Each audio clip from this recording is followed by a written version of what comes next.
musím s veľkým potešením oznámiť, že pán Roman Malatinec dospel k názoru, že sa chce pridať k nezávislým poslancom v Národnej rade, reprezentujúcim Národnú koalíciu. Je mi veľkým potešením, že človeka, môjho rodáka z Podpoľania, ktorým sa poznáme vyše 20 rokov a robíme na témach Podpoľania, spolu sme účastní aj na biosférickej oblasti Poľany a staráme sa o náš podpoliansky slovenský vidiek dlhodobo, sa rozhodol prijať naše pozvanie do Národnej koalície.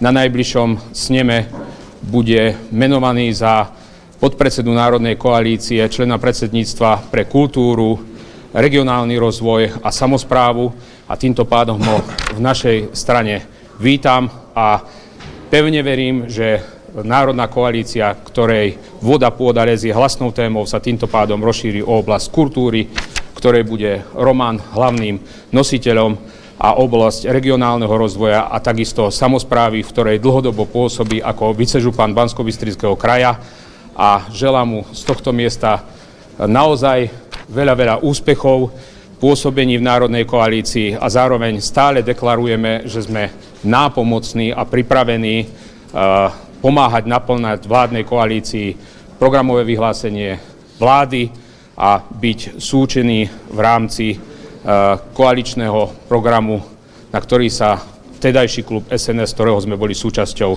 zaviazali. Nech sa páči, odozdám slovo pánovi Malatincovi. Ďakujem veľmi pekne, dámy a páni, milí obyvateľia Slovenska. Dovoľte, aby som pred vás predstúpil po dlhom uvažovaní o mojom ďalšom politickom pôsobení v strane Hlas sociálna demokracia. Nie je to jednoduché rozhodnutie pre mňa ako človeka, ktorý som stranu Hlas sociálna demokracia zakladala a urobilo sa veľa dobrého a chcem sa touto cestou poďakovať všetkým mojim kolegom v regionálnych štruktúrach v strane Hlas sociálna demokracia, ale aj predsedníctvu, s ktorými som sa v niektorých témach nevedel zhodnúť a poslednú dobu pre mňa veľmi vzácna téma a zásadná je oblasť kultúry, na ktorú som pociťoval malú podporu, čo sa týka tejto témy a myslím si, že dosť závažnú, ktorá sa dotýka tejto oblasti a môj rodák z Podpoľania, pán starosta Rudolf Huliak, je človek, ktorý ma pozná moje pôsobenie v rámci kultúry a otvoril mi dvere, aby sme mohli viacej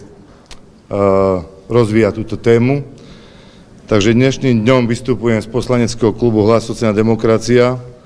Odovzdal som do podateľne svoje vystúpenie z klubu. V krátkej dobe doručím moje vzdanie sa členstva v strane Hlas sociálna demokracia a takisto chcem deklarovať, pretože množstvom ľudí sme konfrontovaní, že či podporujeme vládu Roberta Fica.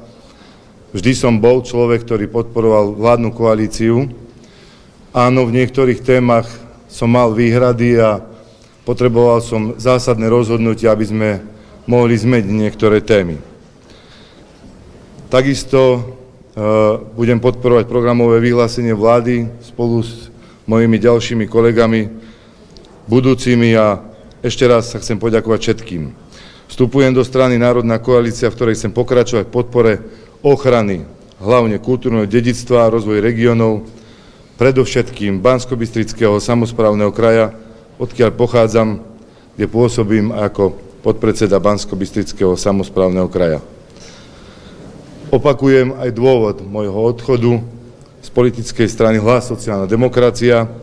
Dôvodom na môj odchod zo strany z poslaneckého klubu Hlas sociálna demokracia je moja úprimná snaha o podporu kultúry a rozvoj regiónov, na čo som mal neadekvátny priestor. Viac sa k mojej rodnej strane Hlas sociálna demokracia nebudem vyjadrovať. Považujem ich za kolegov v Národnej rade, s ktorými budeme spolupracovať. Takže vám ďakujem veľmi pekne, že ste boli účastní tohto vyhlásenia a môjho zásadného rozhodnutia, pretože niektorým témam máme veľmi blízko s pánom Huliakom a verím, že sa nám to podarí presadiť aj v Národnej rade Slovenskej republiky.